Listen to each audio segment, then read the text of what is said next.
नमस्कार साथियों, मैं राव गुप्ता आपका लक्ष्य ऑफिशियल यूट्यूब चैनल पे हार्दिक स्वागत करता हूं। दोस्तों, जैसा कि आप हमसे पढ़ रहे हैं जीएस, और मैं आपको यहां पे जो जीएस तैयार करवा रहा हूं, आपको पता है एमपीपीएससी और एमपी के सभी महत्वपूर्ण एग्जाम जैसे एसआई, कांस्टेबल और अदर भी स्टेट के सारे एग्जाम इस पढ़ाई में शामिल हैं। मैं आपको बताना चाहता हूं कि आप हम लोगों से जो हमारी टीम के द्वारा पढ़ रहे हैं, जैसे अम्बुज सर द्वारा मैथ पढ़ रहे हैं, हमारे द्वारा आप पढ़ रहे हैं इंडियन ज्योग्राफी प्रेजेंट टाइम में, और निधि मैम द्वारा आप लूसेंट का सिलेबस कवर करेंगे। साथियों, इंडियन ज्योग्राफी के लेक्चर 2 कंप्लीट हो चुके हैं, जिसमें हम लोगों ने फ्रंटियर्स सामान्य जानकारी के बारे में अच्छे से अध्ययन कर लिया था। अब जो हम लोग यहाँ पर कवर करेंगे आगे, वो कवर करेंगे लेक्चर 3 इंडियन ज्योग्राफी, और यहाँ पर जितनी भी चीज़ें बची हैं वो सारी कंप्लीट हो जाएंगी। ये मान लीजिए सामान्य जानकारी का आज आखिरी सेशन है हम लोगों का, ठीक है। इसके बाद हम लोग आगे कंटिन्यू करेंगे। तो उम्मीद है कि आप लोग नोट्स बढ़िया से बना रहे होंगे, और आप लोग कमेंट कर रहे हैं, लेकिन अभी सभी बच्चों के कमेंट नहीं आ रहे हैं। तो इससे ये लगता है कि क्या कुछ ही बच्चों को समझ में आ रहा है। तो कोशिश करिए ज़्यादा से ज़्यादा बच्चे अपने कमेंट दें, रिव्यू दें, क्या उनको समझ में आ रहा है कि नहीं आ रहा है। अगर मैं इसलिए कल कहता हूँ क्योंकि जब ना आ रहा हो तो उसमें मैं थोड़ा सा सुधार करूँ और अच्छे समझाने की कोशिश करूँ। और 2-3 बच्चे थे, उन्होंने कहा सर थोड़ा फास्ट पढ़ाओ, तो बच्चा उनको मैं बताना चाहता हूँ, देखिए फास्ट वाले बच्चे तो पढ़ ही लेते हैं, लेकिन कमज़ोर बच्चे कहाँ से पढ़ेंगे। और ये मान लीजिए कोई चीज़ अगर 12 मिनट में कंप्लीट हो रही तो वो आसान है कि 10 मिनट कंप्लीट हो रही वो आसान है। अच्छे से समझिए, फास्ट चक्कर में मत पढ़िए, ठीक है। और बहुत बच्चों के कमेंट आए, हमने पढ़े कि सर थोड़ा सा बड़ा लिखा करिए, तो चलिए ठीक है, मैं पूरी कोशिश करूँगा कि बड़ा लिखूँगा। असल मेरा एक टारगेट रहता है कि जैसे मेरे को इतना बड़ा बोर्ड मिला, जितनी स्पेस है मैं इसी में सब कवर करूँगा। बार बार में रब करना बहुत ख़राब लगता है।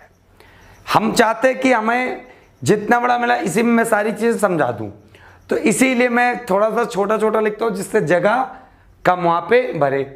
तो बाकी कोई बात नहीं, मैंने आपके कमेंट पढ़े, मैं उस पर पूरी कोशिश करूँगा। और बहुत बच्चों के कमेंट आए सर पूरी इंडियन ज्योग्राफी कराइएगा, तो बेटा आप बिल्कुल बेफिक्र रहो। मैं अगर आपको पढ़ा रहा हूँ तो आप एक सीक्वेंस वाइज पढ़ने के लिए तैयार हो जाओ। ये मान लीजिए अभी तो मैं आपको इंडियन ज्योग्राफी पढ़ा रहा हूँ, अभी इंडियन ज्योग्राफी के 2-3 चैप्टर कवर होने के बाद उसके बाद मैं आपको कॉन्स्टिट्यूशन भी स्टार्ट कर दूंगा। तो जीएस में संपूर्ण नॉलेज आपको मिलेगा। और सबसे ज़्यादा तो धन्यवाद निधि मैम को, जो इतने अच्छे प्लेटफॉर्म पे जो इतने सारे प्रतियोगी परीक्षा की तैयारी आप बच्चों को करा रही हैं। सबसे बड़ा थैंक यू उन्हीं को, ठीक है। और हम केवल यहाँ पर आप लोगों को बेस्ट से बेस्ट देना चाहते हैं, ठीक है। चलिए स्टार्ट करते बच्चों आज का सेशन, लेक्चर 3 इंडियन ज्योग्राफी। तो आज के सेशन में क्या होने वाला है ये हम लोग देखते हैं। सबसे पहले तो हम लोग देखते हैं कि जो पुर्तगालियों के अधीन क्षेत्र थे, कहने मतलब है जो स्वतंत्रता के बाद स्वतंत्र हुए, वो क्षेत्र देख रहे थे। हमने आपसे कहा भी था कि आप अच्छे से मैप पूरा याद कर लीजिए कौन सा राज्य कहां पर है। तो सबसे पहले देखते हैं, एक स्टेट है जिसका नाम है पुडुचेरी। पुडुचेरी। अब पुडुचेरी एक प्रकार केंद्र शासित प्रदेश है, और केंद्र शासित प्रदेश की संख्या भारत में कितनी है? 8 है। ये भी आपको अच्छे से कंफर्म है, ठीक है। पुडुचेरी एक प्रकार से केंद्र शासित प्रदेश है, इसकी जो केंद्र शासित प्रदेश की संख्या है वो 8 है। के पुडुचेरी से जो क्वेश्चन आते हैं वो मैं आपको बहुत अच्छे से बताता हूँ। पहले तो आप स्टेट थोड़ा सा समझिए। ये वाला जो स्टेट है ये है तमिलनाडु, और इसके ऊपर जो स्टेट है ये है आंध्र प्रदेश, और इधर जो एक स्टेट है वो है केरला। 3 स्टेट का यहां पर काम है, ठीक है। 3 स्टेट का यहां पर काम है, केरल, तमिलनाडु, आंध्र प्रदेश। तो जो पुडुचेरी से सबसे बढ़िया इंपॉर्टेंट क्वेश्चन आता है कि पुडुचेरी का जो विस्तार है वो कितने राज्यों में है और इसके कितने जिले हैं। तो याद रखिएगा पुडुचेरी का जो है इसके 3 जिले हैं, सॉरी 4 जिले। वो जिला कौन कौन से हैं? पुडुचेरी के 4 जिले हैं। 4 जिले कौन कौन से? नंबर 1 पे कराईकल, यनम, पुडुचेरी खुद एक प्रकार का जिला है, और माहे। कराईकल, यनम, पुडुचेरी, माहे, ये 4 जिले हैं पुडुचेरी के। ठीक है, तो इनमें जो सबसे अच्छा प्रश्न आता है कि पुडुचेरी कितने जिले हैं, 4 आप बता सकते हो, निम्नलिखित में से कौन सा जिला नहीं है, ये भी आप बता सकते हो। ठीक है, अब बात आती है कि इनका विस्तार कितने राज्यों में है। इनका विस्तार कितने राज्यों में है? तो विस्तार याद रखिएगा वो है 3 राज्यों में।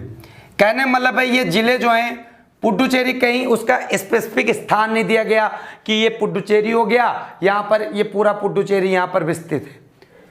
उसका विस्तार जो 3 राज्यों में। कौन कौन से 3 राज्य हैं?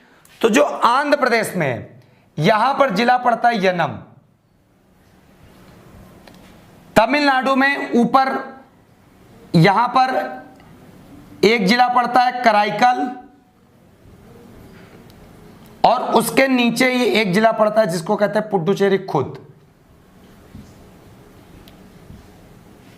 अब यहां पर एक पड़ता है केरल। केरल में पड़ता है वो जिला का नाम है माहे। तो आपने देखा कि 3 राज्य थे प्रमुख, तमिलनाडु, केरल, आंध्र प्रदेश। आंध्र प्रदेश में हो गया यनम, तमिलनाडु में हो गया कराईकल और पुडुचेरी स्वयं, और केरल में हो गया माहे। तो आपने देखा 4 जिलों का विस्तार 3 राज्य में। कौन कौन से राज्य? तो माहे का हो गया कौन सा बच्चा? हो गया केरला। यनम का हो गया क्या? आंध्र प्रदेश। और कराईकल और पुडुचेरी का हो गया तमिलनाडु। तो ये पेपर में मोस्ट इंपॉर्टेंट आता, और एमपी के प्रीवियस पेपर में भी ये प्रश्न आ चुका है कि पुडुचेरी जो राज्य है उसका विस्तार कितने राज्यों में? 3 राज्यों में। 3 राज्यों बता सकते हो आप। कहेगा निम्नलिखित में से कौन से राज्य में विस्तार नहीं है, तब भी आप बता लोगे। 3 राज्यों में आंध्र प्रदेश, केरल, तमिलनाडु। कितने जिले हैं? 4। निम्नलिखित में से कौन सा जिला नहीं है, ये भी आप बता सकते हो। अब बात आती है कि पुडुचेरी जो है मेन रूप से किस साइड स्थित है? यह स्थित है पूर्वी तट पे। तो एक बार पेपर में आया कि पुडुचेरी का कौन सा जिला है, कौन सा जिला है जो सबसे उत्तरी है? तो सबसे उत्तरी मतलब सबसे ऊपर की ओर स्थित इन 4 जिलों में। तो सबसे उत्तरी जिला कौन सा है? यनम। एक बार पेपर में आया सबसे पश्चिमी जिला कौन सा है? यह पेपर में आया कौन सा पुडुचेरी का डिस्ट्रिक्ट है जो पश्चिमी तट पर स्थित है? पश्चिमी तट पर। तो पश्चिमी तट पर स्थित कौन सा जिला है भैया? वो स्थित कौन सा है? माहे, केरल, क्योंकि पश्चिम में एक ही राज्य है जहां पर पुडुचेरी का विस्तार है। तो देखो चीजों को बारीकियों से पढ़ना सीखो।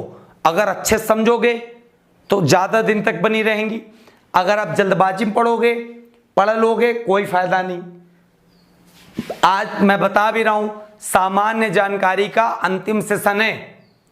2 लेक्चर मेरे हो चुके, लेक्चर 1, लेक्चर 2, आज लेक्चर 3 है।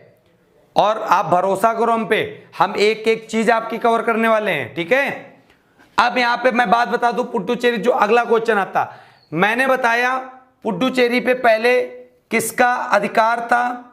तो यहां पर अधिकार था फ्रांस का। तो आपका एक पेपर में प्रश्न बहुत अच्छे मिलेंगे कि जो पुर्तगाली थे वो किस साइड भारत में बसे हुए थे? वो बसे हुए थे जिधर गोवा था, दमन दीव, दादर नगर हवेली, ये पुर्तगालियों के अंडर में थे। लेकिन पुडुचेरी किसकी बस्ती हुआ करती थी? ये बस्ती हुआ करती थी फ्रांसीसियों की। तो फ्रांस से मुक्त हुआ कौन सा? पुडुचेरी। और ये कब पुडुचेरी स्वतंत्र हुआ फ्रांस से, तो ये भी याद रखिएगा स्वतंत्रता इसको मिली। यहां पे मैं डायरेक्ट तारीख लिख दे रहा हूं, ये स्वतंत्र हुआ 1 नवंबर 1954। सन तो बहुत ज्यादा पूछा जाता है कि फ्रांस से पुडुचेरी को स्वतंत्रता कब प्राप्त हुई, 1954, ठीक है, 1 नवंबर। आसानी से आप ये भी बता सकते हो। तो उम्मीद करते पुडुचेरी का अच्छे से कॉन्सेप्ट आपको समझ में आ गया होगा। अब बात करते हैं हम लोग आगे, बहुत प्यार समझो, आसानी से, कोई जल्दबाजी नहीं, कोई दिक्कत नहीं, ठीक। चलिए अब आगे बात करते हैं।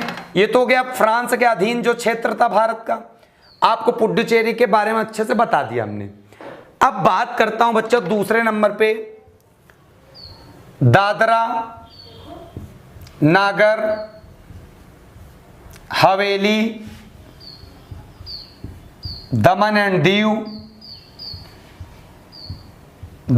दीव और गोवा। ये जो तीन जो मैंने स्टेट लिखे हैं प्रेजेंट टाइम में, गोवा एक प्रकार से क्या है पूर्ण राज्य, ये भी मैं बताऊंगा।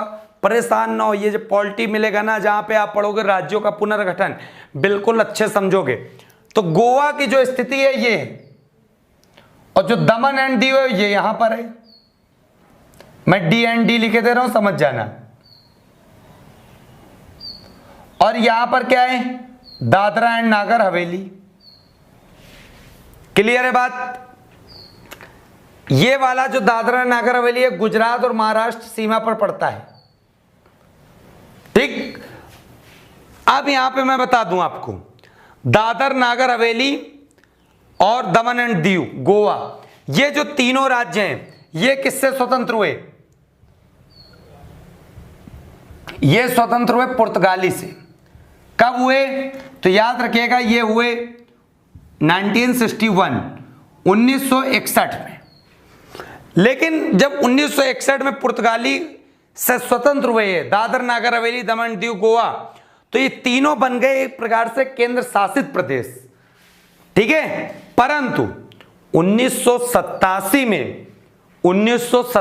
में गोवा केंद्र शासित प्रदेश से हटकर एक पूर्ण राज्य का दर्जा दे दिया गया। गोवा को पूर्ण राज्य का दर्जा दे दिया गया। और कौन से नंबर का राज्य बना ये बना 25वां नंबर का राज्य। गोवा बना 25वां नंबर का राज्य, 1987 में पूर्ण राज्य बन गया ये, ठीक है।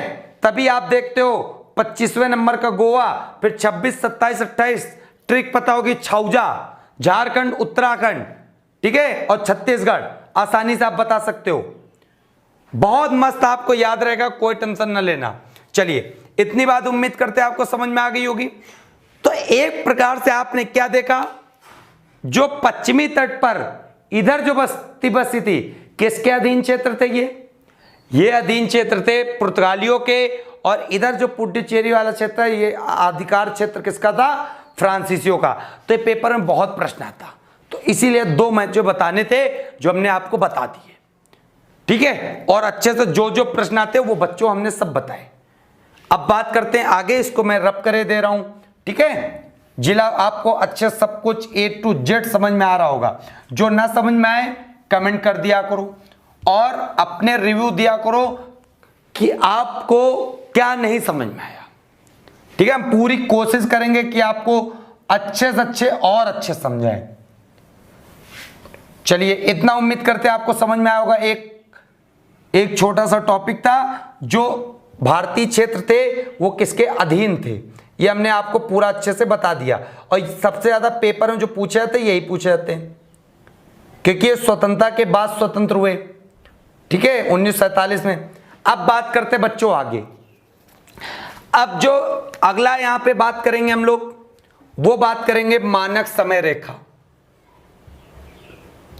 मानक समय रेखा,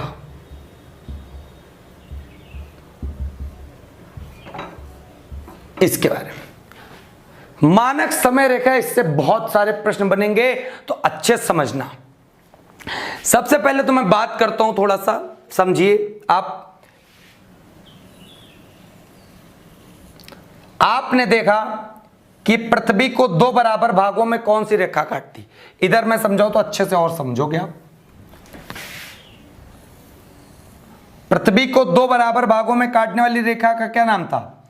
0 डिग्री अक्षांश विस्तार, जिसको कहते थे इक्वेटर, भूमध्य या विषुवत। ठीक, अब जो भूमध्य रेखा के समांतर रेखाएं खिंची होती थी उनको क्या कहते थे? अक्षांश।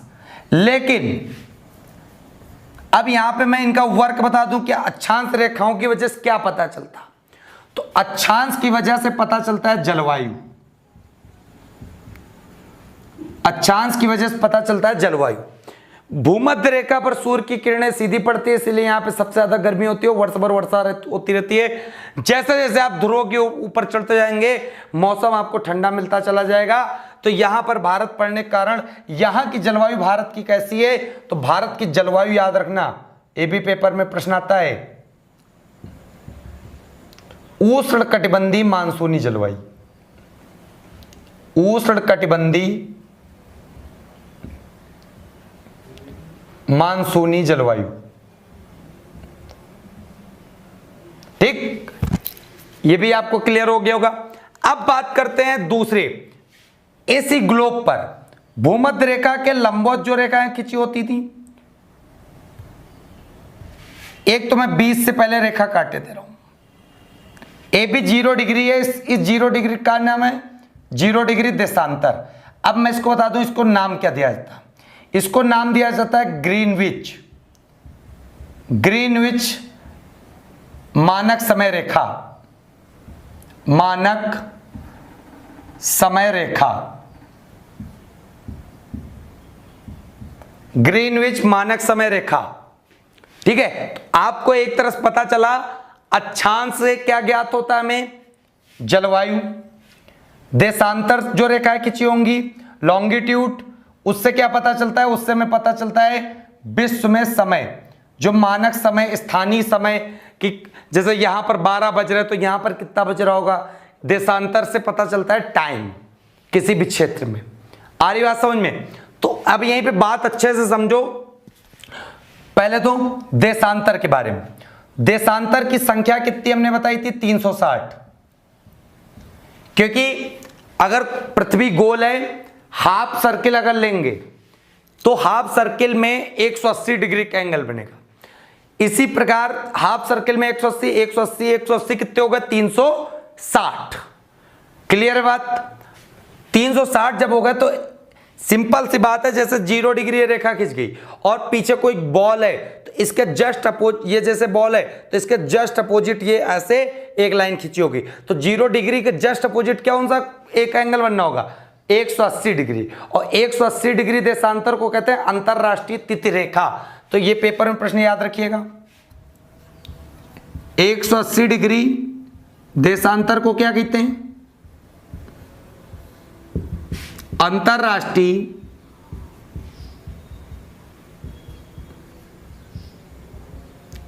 तिथि रेखा। 180 डिग्री देशांतर को कहते हैं अंतरराष्ट्रीय तिथि रेखा। ठीक है, इंटरनेशनल डेट लाइन, ये भी पेपर में आता। अब ग्रीनविच मानक समय रेखा 0 डिग्री देशांतर को कहते हैं और पूरे विश्व का समय यहीं से ज्ञात किया जाता है। ठीक, अब समझिए बहुत ध्यान से, जो देशांतर होता है इसका मानक मैं बता दूं, 1 डिग्री देशांतर बराबर क्या होता है? तो याद रखिएगा 4 मिनट। 1 डिग्री देशांतर बराबर क्या होता है? 4 मिनट। क्लियर हो गई बात?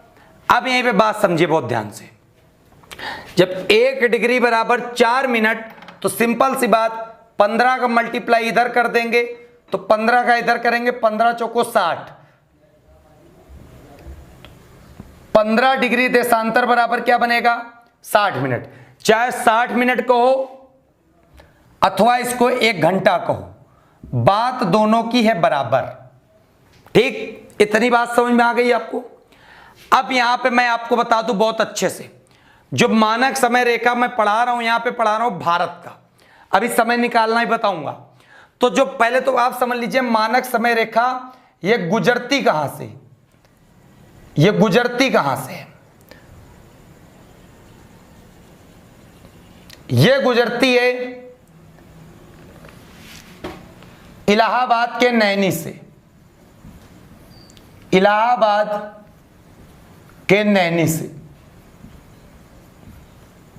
और इलाहाबाद तो सबको पता होगा यूपी में। तो भारत की मानक समय रेखा कहां से गुजरती है? इलाहाबाद के नैनी से, जहां से समय का निर्धारण किया जाता है। और यह मानक समय रेखा जो भारत की होती है, यह 5 राज्यों से गुजरती है, 5 राज्यों से। 5 राज्य कौन कौन से हैं? तो मैं बता देता हूं, यूपी, एमपी, छत्तीसगढ़, उड़ीसा और आंध्र प्रदेश। तमिलनाडु नहीं है बच्चा, याद रखिएगा। इतना पहले बात तो आपको समझ में आया होगा, पेपर में आता है।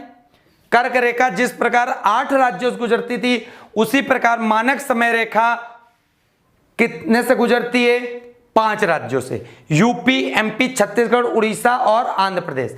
अब एक चीज बताओ, जब मैंने आपको विषुवत रेखा बताया तो उसका आपने मान याद कर लिया, 0 डिग्री अक्षांश।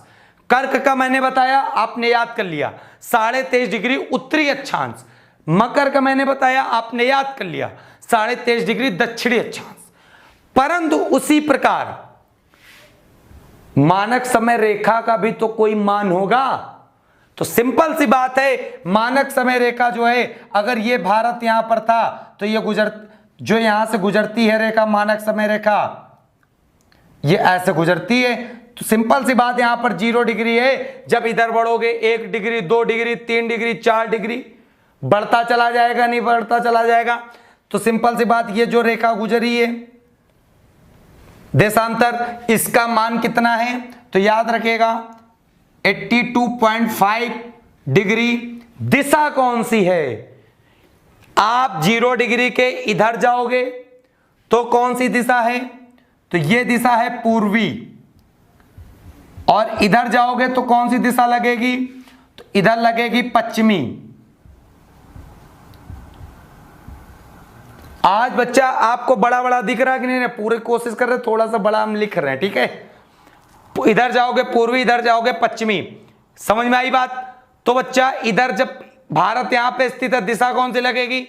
82.5 डिग्री पूर्वी देशांतर, पूर्वी देशांतर। आप एक चीज याद रखिएगा बिल्कुल कान में बसा के, क्या? जब भी समय की बात आएगी तब देशांतर शब्द चलेगा, और जब भी जलवायु की बात आएगी तब अक्षांश चलेगा। क्योंकि आपको कॉन्सेप्ट पता चल गया, अक्षांश के हम लैटिट्यूड से जलवायु मतलब क्लाइमेट ज्ञात करते हैं, और लॉन्गिट्यूड से हम लोग किसी भी जगह का टाइम पता कर सकते हैं। आगे बात समझ में बच्चों? तो बहुत अच्छे से नोट्स बनाओ, बिल्कुल मस्त, ठीक है। इतनी बात समझ में आई होगी। 1 डिग्री देशांतर बराबर 4 मिनट बताया, 15 डिग्री बराबर 60 मिनट अथवा 1 घंटा। पेपर में आ जाए 30 डिग्री बराबर क्या होगा? तो 30 डिग्री बराबर सिंपल सी बात, जब 15 डिग्री बराबर 1 घंटा, 15 दूनी 30, 30 डिग्री बराबर 2 घंटा, 45 डिग्री बराबर 3 घंटा। अब जितना डिग्री देख के आपसे डायरेक्ट पेपर प्रश्न पूछ ले, चाहिए पूछे, आराम से आप बता ले जाओगे, नो प्रॉब्लम। आगे बात समझ में? अब यहां बात समझिए बहुत ध्यान से। जो देशांतर होते हैं उनके जो 2 रेखा होती, जैसे एक ये रेखा देशांतर ऐसे खिंची हुई है, तो 2 देशांतर के बीच की दूरी को क्या कहते हैं? तो यहां पे मैं बता दे रहा हूं, 2 देशांतर रेखाओं के बीच की दूरी का क्या नाम है? बीच की दूरी को कहते हैं गोरे। क्या कहते हैं? गोरे। और 2 देशांतर के बीच की दूरी कितनी होती है भी याद रखिएगा। बीच की दूरी होती है 111.32 किलोमीटर। क्लियर हो गई बात? आगे बात समझिए बहुत ध्यान से। उम्मीद करते हैं आपको समझ में आ रहा होगा। बच्चा अगर समझ में आ रहा होगा ना तो आप लाइक कर दिया करो, कमेंट कर दिया करो। आप वीडियो समाप्त होने के बाद अपने कमेंट जरूर किया करो। उससे मैं बहुत मोटिवेशन मिलेगा कि हम जिन बच्चों को पढ़ा रहे हैं उन बच्चों को सही में समझ में आ रहा। ठीक है, और ज्यादा से ज्यादा अपने दोस्तों को बुलाओ, पूरा अच्छे से शुरुआत से सिलेबस करो। और जिन बच्चों ने भी पार्ट 1 पार्ट 2 नहीं देखी वो जरूर जाके देखें। चलिए इसमें आगे बात मैं करता हूं समय निकालने की। तो भारत में मानक समय रेखा इलाहाबाद के नैनी से गुजरती है, 5 राज्य से, यूपी, एमपी, छत्तीसगढ़, उड़ीसा, आंध्र प्रदेश। मानक समय रेखा का अगर मान बताना चाहोगे 82.5 डिग्री पूर्वी देशांतर। क्लियर हो गई बात। अब बात करते हैं, जब 82.5 डिग्री तो समय निकाल लेते हैं।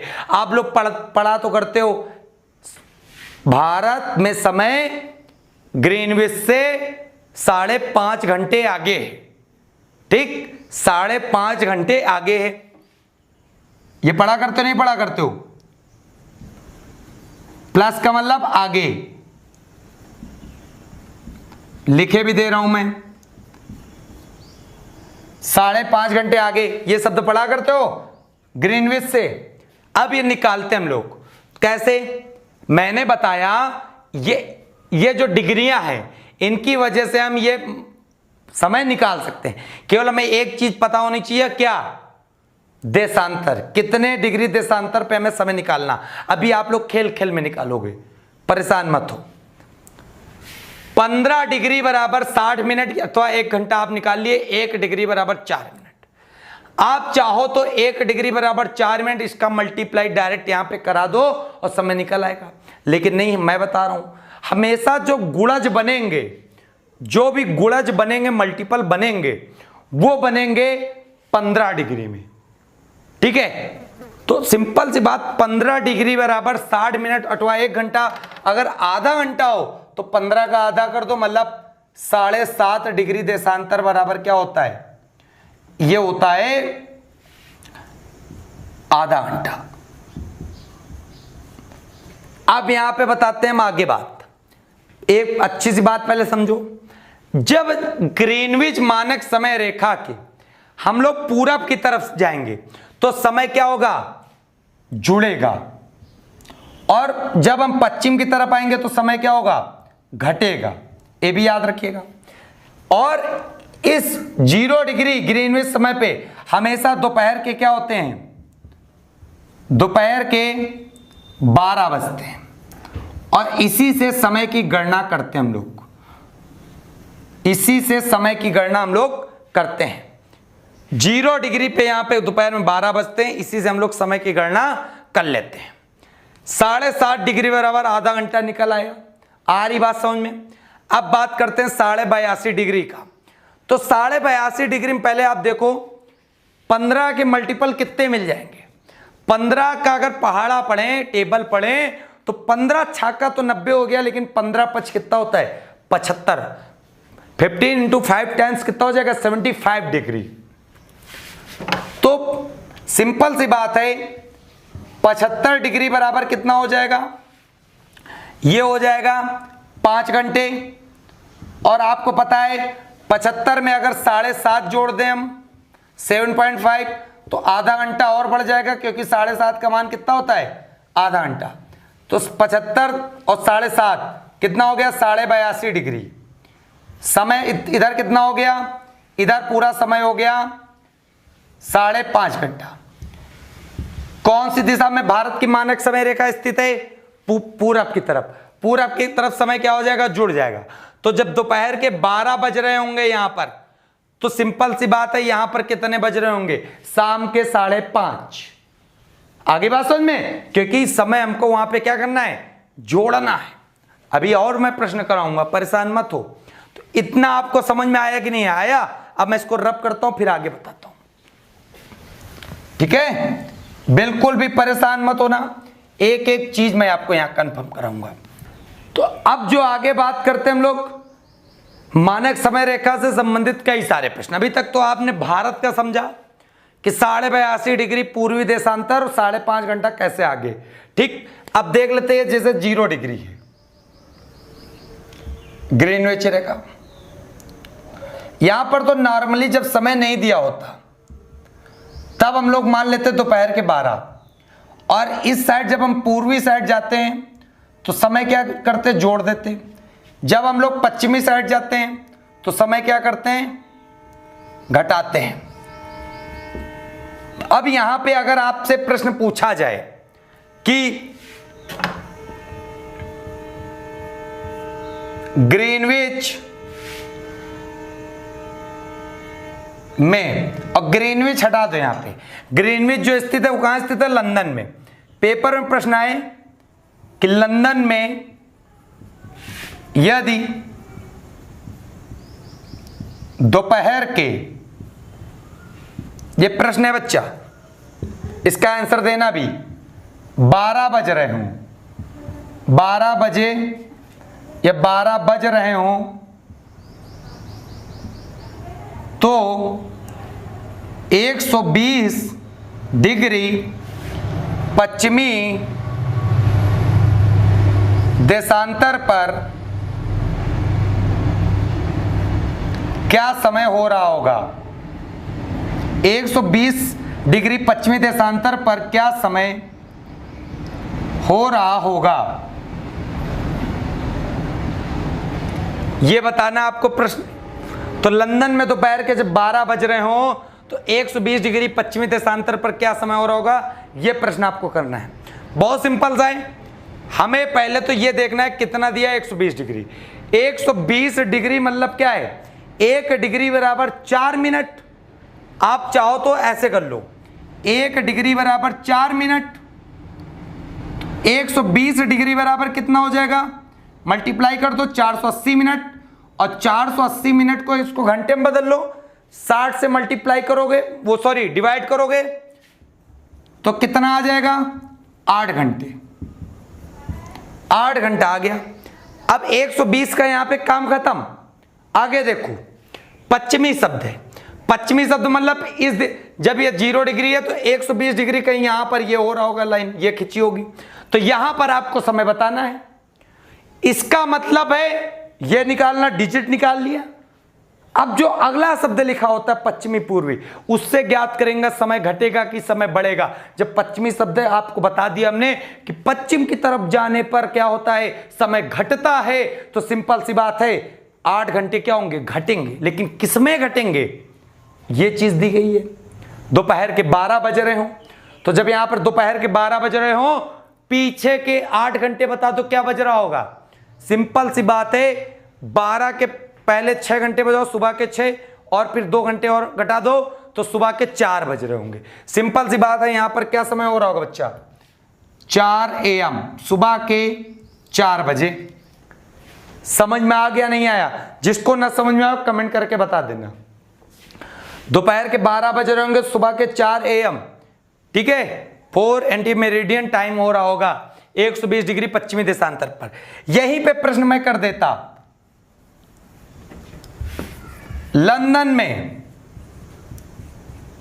यदि दोपहर के 12 बज रहे हो तो 120 डिग्री पूर्वी देशांतर पर क्या समय हो रहा होगा। सिंपल सी बात, डिजिट वही है तो डिजिट में कोई फर्क नहीं आएगा। 1 डिग्री बराबर 4 मिनट, 120 डिग्री और 480 मिनट, और 60 से मल्टी भाग कर दिया तो 8 घंटा निकल आया। लेकिन इस बार यहां पे शब्द क्या है बच्चा, पूर्वी। पूर्वी का मतलब क्या, समय बढ़ेगा, सिंपल से बढ़ेगा। तो किस में बढ़ेगा, इसमें। तो जब दोपहर के 12 बज रहे हो तो 8 घंटे और उसमें ऐड कर दो तो सिंपल सी बात क्या हो जाएगा, 8 PM। केवल शब्दों का खेल, पश्चिमी पूर्वी में सवाल बदल जाएंगे, ठीक है। यहीं पे प्रश्न भी और बदलता हूं मैं, एक प्रश्न से तो सारा भी सवाल बदल जाएंगे, परेशान मत हो। यहीं पे कहता लंदन में यदि दोपहर के 3 बजे रहे हो तो 120 डिग्री पूर्वी देशांतर पर क्या समय हो रहा होगा। 120 डिग्री वही है तो 8 घंटा तो निकल ही आएगा, आ जाएगा ना। पूर्वी मतलब जुड़ेगा, लेकिन अब 3 बज रहे हो दोपहर के, मतलब 3 PM है, तो 3 PM में 8 घंटे बाद क्या समय होगा। तो सिंपल सी बात है, रात के 11 बजेंगे, 11 PM। क्लियर हो गई बात।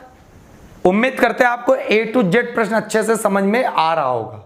ना आ रहा हो बच्चा कमेंट करना। हम समझो अपनी पूरी कोशिश कर रहे हैं कि एक से कमजोर बच्चा भी तेज हो जाए। तेज होने में उसको ज्यादा समय नहीं लगेगा, केवल एक कंसिस्टेंसी चाहिए, लगातार कंटिन्यूटी, जिस प्रकार हम आपको डेली पढ़ा रहे हैं उसी प्रकार आपकी भी नैतिक जिम्मेदारी है कि आप डेली पढ़िए, नोट्स बनाइए। कोई भी मत इंतजार करो कि लॉकडाउन चल रहा कि अभी वैकेंसी नहीं आई। अरे पढ़ाई, अगर आप विद्यार्थी हैं तो विद्यार्थी जीवन ही व्यतीत करो केवल, ठीक है। किसी चीज का इंतजार मत करो, जब भी वैकेंसी आएंगी तब आप फोड़ दोगे कोई भी एग्जाम, ठीक है। चलिए, कोई सिलेबस भी तो एक दिन में समाप्त हो नहीं जाएगा, तो उम्मीद करते हैं इतना आपको समझ में आ गया होगा। अब यहाँ पे दूसरा तरीका मैं आपको बता दूं जो डिजिट निकालने का। 120 डिग्री है तो एक तरीका तो 1 मिनट बराबर 1 डिग्री और 4 मिनट होता ही है। अगर इसका हमने कहा 15 का मल्टीप्लाई होता ज्यादातर, तो 15 का मल्टीप्लाई मतलब क्या हो जाएगा, 15 8 120। जब 15 डिग्री बराबर क्या होता है, 1 घंटा। तो सिंपल सी बात, अगर इधर हम 8 से मल्टीप्लाई कर दें, इधर से 8 से कर दें, तो 120 डिग्री बराबर क्या आ जाएगा, 8 घंटा। तो उम्मीद करते हैं आपको समझ में आ गया होगा। अब प्रश्न अच्छे से कर लोगे ना। एक प्रश्न मैं दूंगा, आप लोग कमेंट बॉक्स में हमें आंसर दीजिए फट से, जल्दी से।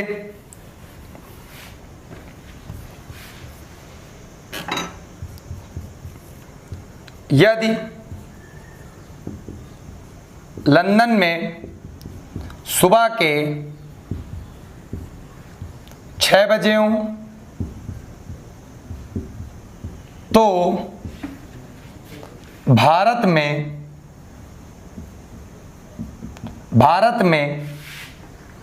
क्या समय हो रहा होगा, क्या समय हो रहा होगा। फटाफट कमेंट करके बताइए क्या आंसर आएगा। यदि लंदन में सुबह 6 बजे हो तो भारत में क्या समय हो रहा होगा। अब बहुत बच्चे कहेंगे सर यहां पे डिजिट नहीं दी गई है जिससे हम लोग समय निकालते हैं। तो बच्चों भारत का आपको याद करना पड़ेगा देशांतर कितना होता है। जो मानक समय रेखा है 82.5 डिग्री 82.5 ईस्ट लॉन्गिट्यूड, क्लियर है बात।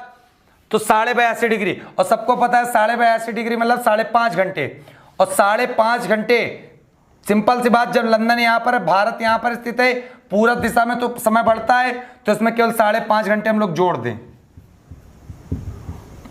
कितना हो जाएगा 11:30 सुबह के 11:30 AM आ गया। बता ले जाओगे, किसी को कोई डाउट, सभी का आंसर आ गया ना, समझ उम्मीद करते आपको आ गया होगा। अब एक प्रश्न यहीं पे करते हैं बहुत अच्छे से, देखते कितने लोगों को प्रश्न ये आ जाएगा। भारत के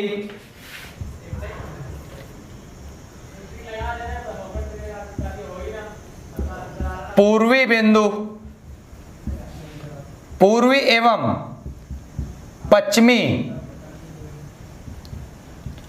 एवं पश्चिमी देशांतर में कितना समय का अंतर है, कितना समय का अंतर है। ये बेसिक प्रश्न है, कुछ नहीं है, खेल है। कितना अच्छा आप खिलाड़ी बन जाओ, ये मान लो आपको मैं खिलाड़ी बना रहा हूं, और आपकी भी जिम्मेदारी है आपको खिलाड़ी, एक परिपक्व खिलाड़ी बनना है। भारत के पूर्व एवं पश्चिमी देशांतर में कितना समय है, देशांतर का मतलब समय ज्ञात करना, ठीक। अब आपको मैं बताऊं, जिन बच्चों ने पहला लेक्चर अटेंड किया वही ये प्रश्न बता पाएंगे, क्योंकि पूर्वी मतलब जो अरुणाचल प्रदेश में वालंगू बिंदु था वहां पर कितना था, और पश्चिमी यहां पे जो सर्कल गुजरात में उसका देशांतरी विस्तार कितना था। तो बता दूं गुजरात में कितना था, गुजरात में बच्चों था 68 डिग्री 7 मिनट, और पूर्वी अरुणाचल प्रदेश में कितना था, यहां पर था 97 डिग्री 25 मिनट ईस्ट। अब सिंपल सी बात बताओ, 68 डिग्री और 97 डिग्री के बीच में कितना डिफरेंस है लगभग में, कितना समय का अंतर है लगभग पूछ सकता है। तो लगभग में आप देख रहे हो, हमको कुछ नहीं करना कि डिग्री सर कैसे घटाएं, लेकिन समथिंग देखो 97 और 68 लगभग 30 डिग्री का फर्क आ रहा, ठीक है, लगभग 30 डिग्री का फर्क है, 30 डिग्री का अंतर है यहां पर, इतनी बात समझ में आई नहीं है। और आपको पता है 30 डिग्री का अंतर है, तो 30 डिग्री बराबर कितना होता है बच्चा? आपको पता चल गया 1 डिग्री बराबर 4 मिनट। तो सिंपल सी बात है, 30 का इधर अगर मल्टीप्लाई कर दें हम तो 30 डिग्री बन जाएगा, इधर भी 30 का मल्टीप्लाई करेंगे तो 30 चौको 120 मिनट हो जाएगा। कहने का मतलब है 30 डिग्री बराबर 2 घंटे हो जाएगा। तो उम्मीद करते हैं आपको समझ में आ गया। भारत के पश्चिमी और पूर्वी दोनों छोरों में लगभग समय का कितना अंतर है? लगभग 2 घंटे का, अथवा अभी 2 घंटे 120 मिनट अथवा 2 घंटा भी आप लिख सकते हो। समझ में आ गया? अगर समझ में आ गया हो ना, लाइक कर दो। जितने बच्चों फट ज्यादा से ज्यादा लाइक करो और ज्यादा से ज्यादा वीडियो को शेयर करो और फैला दो सब जगह कि जीएस अब यहीं पे पढ़नी है।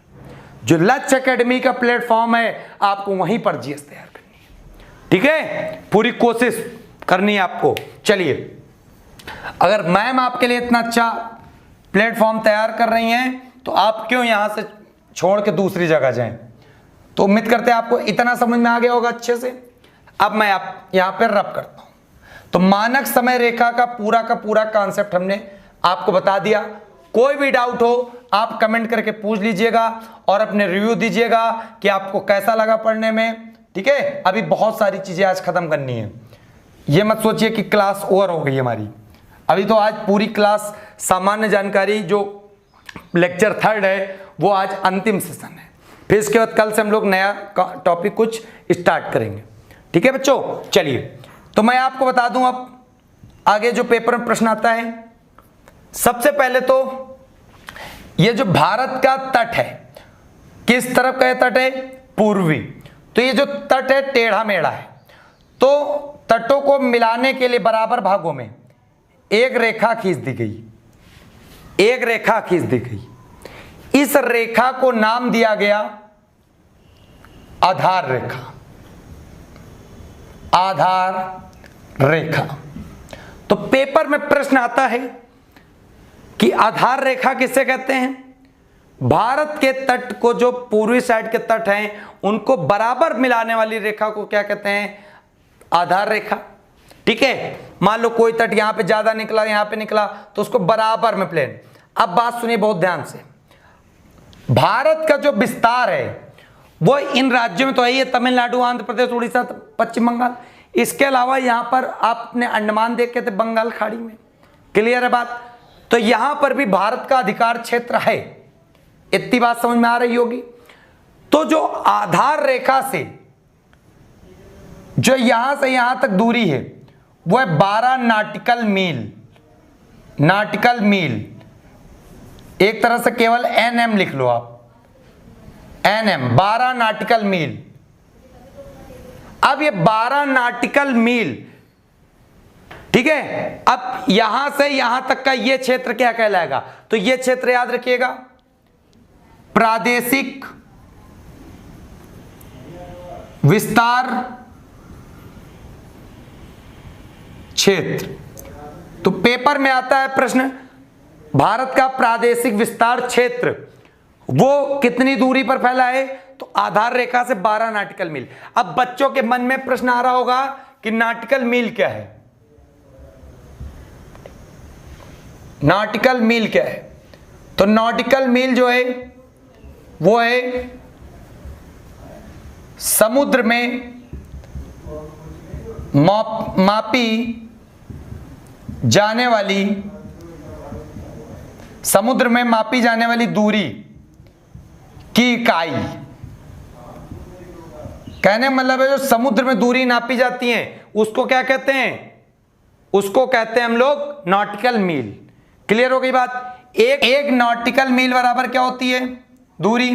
तो एक नॉटिकल मील बराबर होती है 1.8 मील। क्लियर हो गई बात? अब बात करते हैं आगे हम लोग।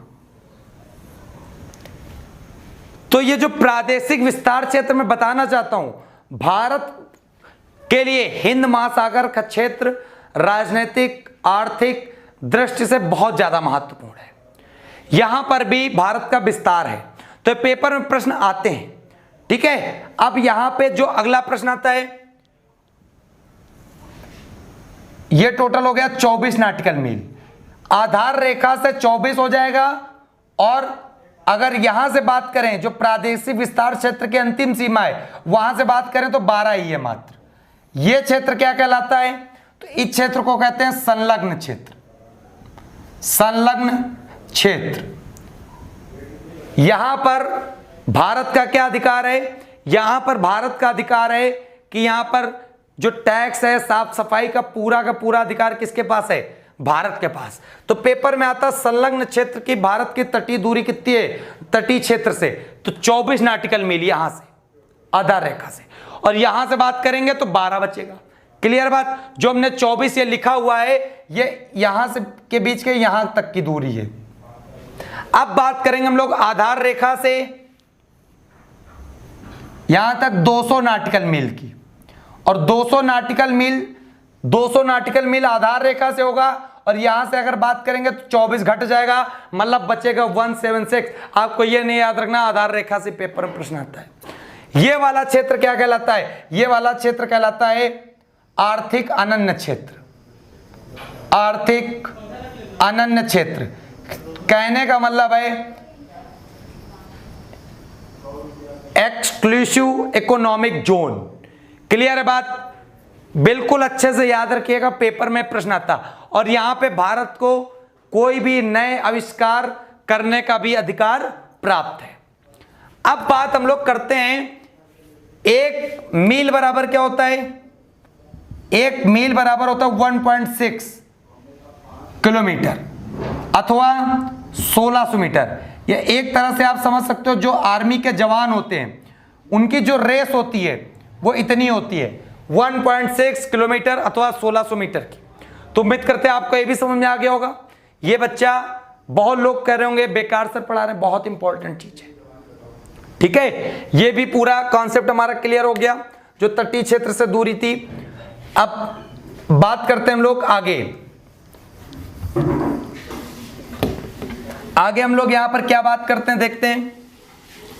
एक एक चीज पूरी कवर कर लेंगे हम लोग अच्छे से। अब बात जो करते हैं बहुत इंपॉर्टेंट, कल आपने देखा तटीय राज्य टोटल कितने देखे? 9। 2 भागों में विभक्त हैं, एक है पूर्वी, एक है पश्चिमी।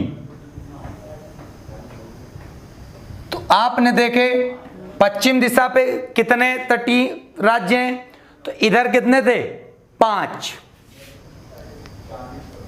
और पूरब तट पे कितने राज्य थे? 4। इधर कौन कौन से थे आपको पता है? गुजरात, महाराष्ट्र, गोवा, कर्नाटका, केरला। पूरब तट पे कौन कौन से थे? तमिलनाडु, आंध्र प्रदेश, और यहां पर था आपका उड़ीसा, फिर था पश्चिम बंगाल। क्लियर हो गई बात? आसानी से पता है। अब यहां पे बात करते हैं कि ये जो तटीय राज्य हैं, इन राज्यों के तट के नाम दिए गए हैं स्पेसिफिक, उन नामों को हम लोग कवर कर लेते हैं, कौन से राज्य में कौन सा तट स्थित है। ठीक है, सबसे पहले तो हम लोग बात करते हैं पश्चिमी तट के या पूर्वी तट की बात कर लेते हैं। तो पूर्वी तट की अगर बात करते हैं हम लोग, ये वाला जो क्षेत्र है, ये वाला क्या है? तमिलनाडु राज्य, और तमिलनाडु ये जो है ये कन्याकुमारी। यहां पर तमिलनाडु का जो अंतिम क्षेत्र लगता है वो कौन सा है? केप कैमोरिन तो पॉइंट है, लेकिन अंतिम स्थान का क्या नाम है? कन्याकुमारी। कन्याकुमारी से लेकर यहां पर है कृष्णा नदी एक बहती, जब नदी पढ़ोगे तो आपको समझ में आएगी, कृष्णा नदी। तो 2 प्रकार से प्रश्न आ सकते हैं। एक प्रश्न आ सकता है तमिलनाडु के तट का क्या नाम है, अथवा कन्याकुमारी से लेकर कृष्णा नदी के बीच कौन सा तट स्थित है? तो आप आसानी से बता सकते हो। क्या बताओगे? आप बताओगे कोरोमंडल तट। अब आपको पता चल गया कि यहां पर कौन सा तट स्थित है? कोरोमंडल। अब पेपर में भी आता कोरोमंडल तट भारत के कौन से दिशा में है? पूरब की पश्चिम, तो पूरब दिशा में। ठीक, अब यहां पर पड़ता है आंध्र प्रदेश, यह पड़ता है आंध्र प्रदेश, और यहां पर एक नदी बहती है जिसका नाम है गोदावरी। तो चाहे आंध्र प्रदेश के तट का नाम बताओ, चाहे कृष्णा और गोदावरी के बीच के डेल्टा क्षेत्र का नाम बताओ, तो उस तट को नाम दिया था गोलकुंडा, गोलकुंडा तट। ठीक है, तो आप बता सकते हो एक तट तमिलनाडु का चाहे बता दो, या कन्याकुमारी से लेकर कृष्णा नदी तक। हमने दोनों इसलिए लिख दिए, प्रश्नों की प्रकृति कुछ भी पूछी जा सकती, तो आप कंफ्यूज मत होना कि सर ने ये बताया था ये नहीं बताया। दूसरा प्रश्न यहां पे पूछा जा सकता है बच्चा, आंध्र प्रदेश का तट अथवा कृष्णा और गोदावरी नदी के बीच का तट क्या कहलाता है? कृष्णा और गोदावरी नदी के बीच का तट क्या कहलाता है? वो कहलाता है गोलकुंडा तट, गोलकुंडा तट। क्लियर हो गई बात? अब बात करते हैं हम लोग आगे। यहां पर एक राज्य पड़ता है, उसका नाम है उड़ीसा। उड़ीसा के तट को क्या कहते हैं? तो याद रखिएगा उत्कल मैदान। उड़ीसा के तट को क्या कहा जाता है? उत्कल मैदान, उत्कल मैदान।